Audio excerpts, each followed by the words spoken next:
closely scrutinized our airspace, including enhancing our radar to pick up more slow-moving objects above our country, around the world. In doing so, they tracked 3 unidentified objects, one in Alaska, Canada, and over Lake Huron in the Midwest. They acted in accordance with established parameters for determining how to deal with unidentified aerial objects in U.S. airspace. At their recommendation, I gave the order to take down these 3 objects due to hazards to civilian commercial air traffic and because we could not rule out the surveillance risk of sensitive facilities. We acted in consultation with the Canadian government. I spoke personally with Prime Minister Trudeau from Canada on Saturday. And just as critically, we acted out of an abundance of caution and an opportunity that allowed us to take down these objects safely. Our military and the Canadian military are seeking to recover the debris so we can learn more about these 3 objects.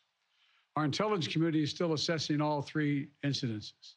They're reporting to me daily and will continue their urgent efforts to do so, and I will communicate that to the Congress.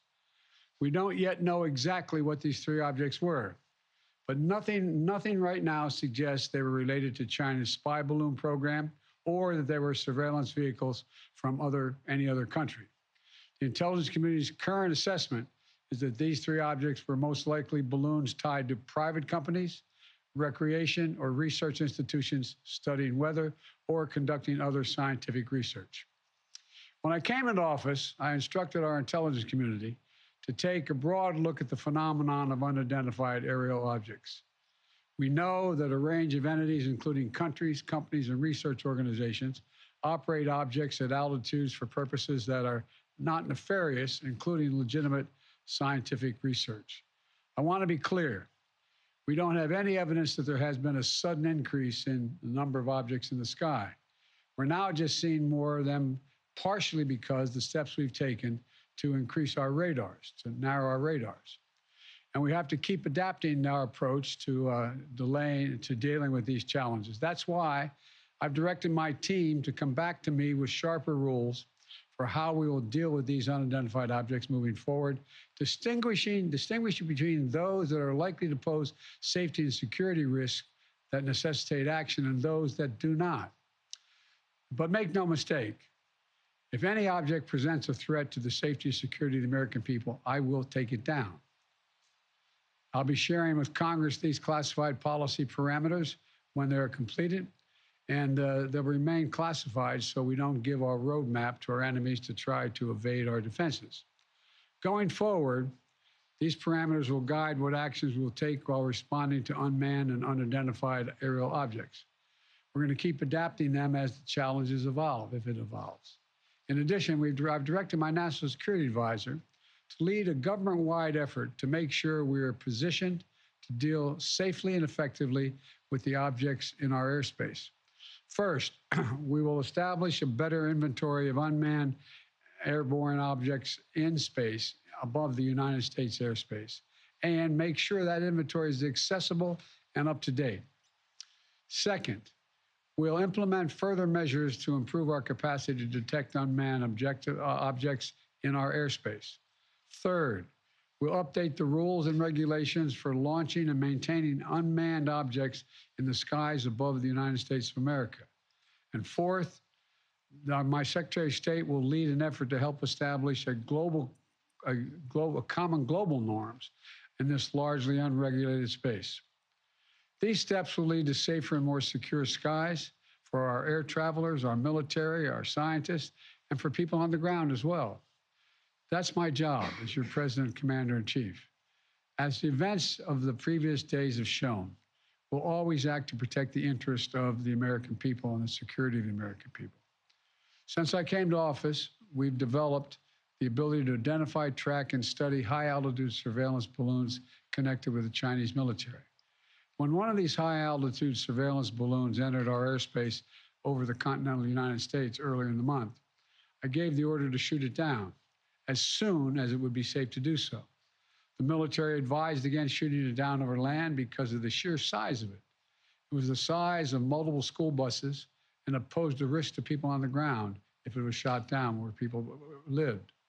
Instead, we tracked it closely, we analyzed its capabilities, and we learned more about how it operates. And because we knew its path, we were able to protect sensitive sites against collection.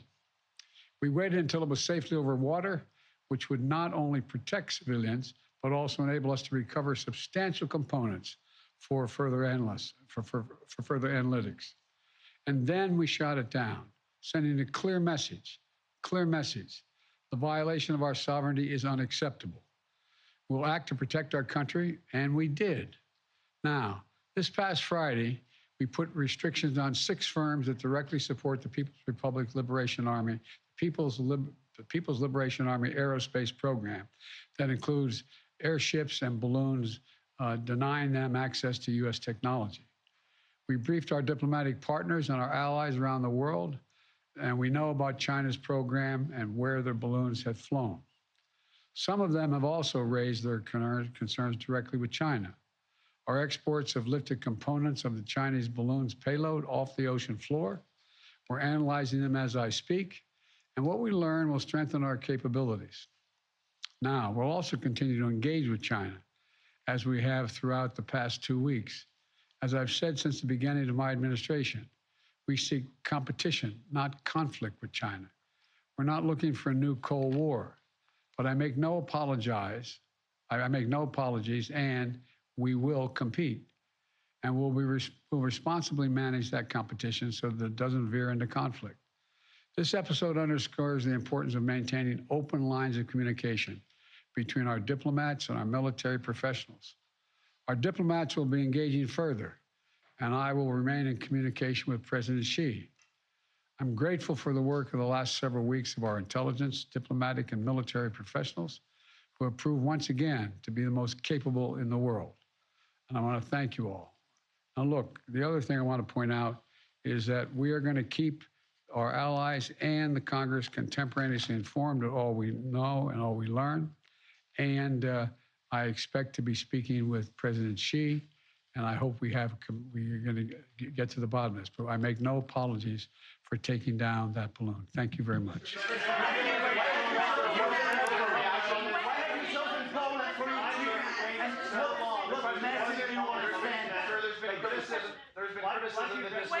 There's been criticism that China compromised by your family's business relationships. Sir, Mr. President, there was Give me a break, man. Did you overreact? Mr. President, there's been criticism that this was an overreaction that was done because of political pressure. You can come to my office and ask a question when you have more polite people. Mr. President, why have you chosen Poland for your trip tomorrow? President Biden there speaking from the South Court Auditorium at the White House. Appears to, I was just listening a little bit longer to see if he would answer some of those reporter questions, but the reporters were, at times it was difficult to hear what exactly they were asking, so the president didn't answer and he walked away. But President Biden there giving an update on the situation revolving those objects that were shot out of the sky over the U.S. and Canada. Of some of the key things that he noted there, he said that we don't yet know exactly what those 3 recent objects were, but nothing to suggest that they were related to the Chinese spy balloon program and could be private research-related objects. Again, those were the ones over the course of just last week. There were 3 different objects shot out of the sky within 3 days. I believe we do have a map to kind of lay that out. One of them was in Alaska, another one in the Yukon area of Canada, and another one over Lake Huron in the Great Lakes area. Of course, all of this started, the activity, when that Chinese surveillance balloon, the very large one, entered U.S. airspace. That was back on February 4th when they started recovering the debris when that object was shot out of the sky. Let's go ahead and bring in our correspondents here. We do have our senior White House correspondent, Mary Bruce, standing by at the White House. But first, let's go to our chief global affairs correspondent, Martha Raddatz, with more on kind of what this means for intelligence and national security. And Martha, the president did lay out some of his plans for those new parameters and how to address these flying objects in the future. And it's going to be very tough, Whit. He said, I will take down any threat, any object that is a threat. I will take it down. At the same time, saying the last 3 objects pose no real threat and that they were probably recreational or weather balloons, something we've been reporting on for a while here. So how you recalibrate, how you look at that. Is it a threat to civil aviation, which is the reason they said they took down these 3 objects, or is it some sort of national security threat, which certainly they would try to take a Chinese spy balloon if they thought it was a national security threat. But I think this is a very tall order. Think about this, Whit. There are about 184 weather balloons launched every single day in the United States, and globally, thousands. And those are just weather balloons. So how do you track those slow-moving objects while they're trying to recalibrate and catch something like the Chinese spy balloon, but not a weather balloon, and shoot that down with? Yeah, we heard earlier in the week from Defense Secretary Lloyd Austin they were actually recalibrating the radars and changing the aperture so they could get a better look at some of these objects that don't move at high rates of speed. So, Martha, thank you so much. Let's bring in Mary Bruce now, because President Biden, we know, was under increasing political pressure from both sides of the aisle to do something about this. First, there were calls from Republicans for him to shoot down that Chinese spy balloon much sooner, and then the White House made the argument that they needed to wait for safety. What does this do now in terms of the political environment? Because he still said that they're looking at ways to establish new parameters, but no new guidelines yet for the people to digest. Well, just the fact that we are hearing from the president today is a sign that he is trying to address some of this criticism, because he had faced growing calls from both sides of the political aisle just to come out and explain what is simply going on in the skies and his administration's actions to date. It was striking that the president did push back, I think, against the criticism that it may have been an overreaction to shoot down those other 3 additional objects over the weekend, especially given that his administration has now said that so far they appear to be benign. But you heard the president really stressing here, pushing back against that this wasn't an overreaction, but that they were trying to do this out of an abundance of caution. He said that there was a hazard to air traffic, noting that they simply couldn't rule out any additional risk. So the president is playing defense while also, of course, admitting that they do have to make some very real changes here, because as Martha noted, you simply have to somehow find that balance between obviously going after and identifying any kind of object or balloon that may be surveying and doing surveillance by a foreign government, but also you can't simply go around and shooting out every single weather surveillance or research object that may be in the skies, and that is a very tall order. But the president today clearly wanting to come out and show that he is in command of this situation, taking it very seriously. And again, still a lot we don't know. The origin of those 3 recent objects that were shot down, and still a lot we don't know about that Chinese spy balloon, its capabilities, the purpose, and the motive for sending that over to the United States to begin with, and whether or not it was intentional. So we'll continue to follow that. Mary Bruce, Martha Raddatz, thank you so much. Our coverage will continue on ABC News Live and abcnews.com. You can also get breaking news alerts on the ABC News app. I'll be right back here with the entire team for a full wrap-up on World News Tonight. For now, I'm Whit Johnson in New York. Have a great day.